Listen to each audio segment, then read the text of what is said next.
अशा प्रकारचा प्रश्न आपल्याला बोर्डाला विचारू जाऊ शकतो। 2 गुणाचा प्रश्न अंकगणिती श्रेणीमधला हा प्रश्न आहे। 2 गुणासाठी आपल्याला विचारला जाऊ शकतो की सामायिक फरक काढा। तर 2, 4, 6, 8 अशा प्रकारे आपल्याला संख्या दिलेल्या आहेत। कुठल्याही प्रकारची आपल्याला संख्या देण्यात येईल तर त्या संख्या आपल्याला पाहायच्या आहेत आणि त्यावरून आपल्याला उत्तर काढायचं आहे, फरक काढायचा आहे। तर आपल्याला संख्या दिलेल्या आहेत 2, 4, 6, 8 अशा प्रकारे संख्या दिलेल्या आहेत। तर आपल्याला सामायिक फरक काढायचा आहे।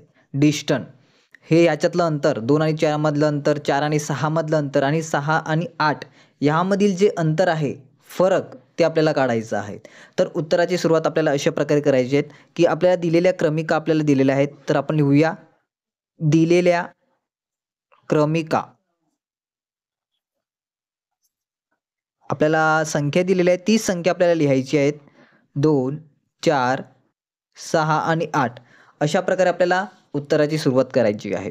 त्यानंतर आपल्याला लिहायचं आहे T1 बरोबर हा पहिली जी संख्या आहे ती आपली असेल T1, दुसरी संख्या T2, तिसरी संख्या T3 आणि चौथी जी संख्या असेल T4।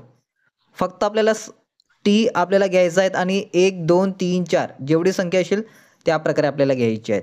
तर T1 किती आहे तर 2,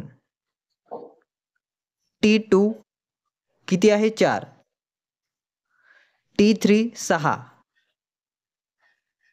आणि T4 8 अशा प्रकारे संख्या आपल्याला भेटलेली आहे। T1, T2, T3 आणि T4 अशा प्रकारे। त्यानंतर आपल्याला सूत्र तयार करायचं आहे। आता सूत्र कसं तयार करणार पहा। दुसरा आणि पहिला, दुसरा कोण आहे T2 मायनस T1, दुसरा आणि पहिला घेतला अगोदर। T2 ची किंमत किती आहे T2 4, तर आपण ठेवूया 4 वजा बाकीचे चिन्ह। T1 किती आहे तर 2 बरोबर, 4 मधून 2 गेले किती उरले 2 वजाबाकी केली आपलं उत्तर आलेलं आहे 2। त्यानंतर आपण दुसरं घेऊया T3 आणि T2, T3 वजा T2 पहिले आपण हे घेतलंय, त्यानंतर दुसऱ्यांदा हे घेतोय T3 आणि T2। T3 ची किंमत आहे 6 वजा T2 ची किंमत आहे 4,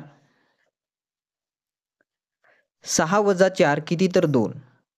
आता T4 शेवटचं, T4 आणि T3,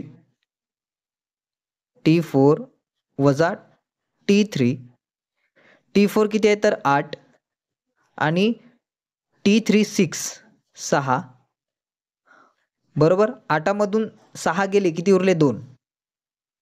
तर T2 मायनस T1 ची किंमत आलेली आहे 2, T3 वजा T2 ची किंमत आलेली आहे 2, T4 आणि T3 ची किंमत आलेली आहे ती म्हणजे 2। म्हणजेच आपला जो फरक आहे तो कितीचा आहे 2चा फरक असणार आहे। तर आपल्याला हे लिहायचं आहे T2 वजा T1 बरोबर T3 वजा T2 बरोबर T4 वजा T3, T4 वजा T3 ज्या प्रकारे आपण किमती काढल्या आहेत त्या प्रकारे आपण लिहिलेल्या आहेत। फक्त आपल्याला बरोबरचं चिन्ह आपल्याला मधोमध द्यायचं आहे। पुन्हा बरोबर, आता उत्तर किती आलेलं आहे 2, 2 समान फरक आलेला आहे 2 बरोबर। आता D म्हणजेच डिस्टन्स फरक किती आलेला आहे 2चा, तो कसला आहे स्थिर आहे। म्हणजेच याचं पण उत्तर 2 आलेलं आहे, याचं पण उत्तर 2 आलेलं आहे, म्हणजे तिघांचं उत्तर 2 आलेलं आहे, म्हणजे स्थिर आहे फरक स्थिर। तर 2 क्रमागत पदामधील फरक स्थिर आहे अशा प्रकारे आपल्याला शेवटी वाक्य लिहायचं आहे।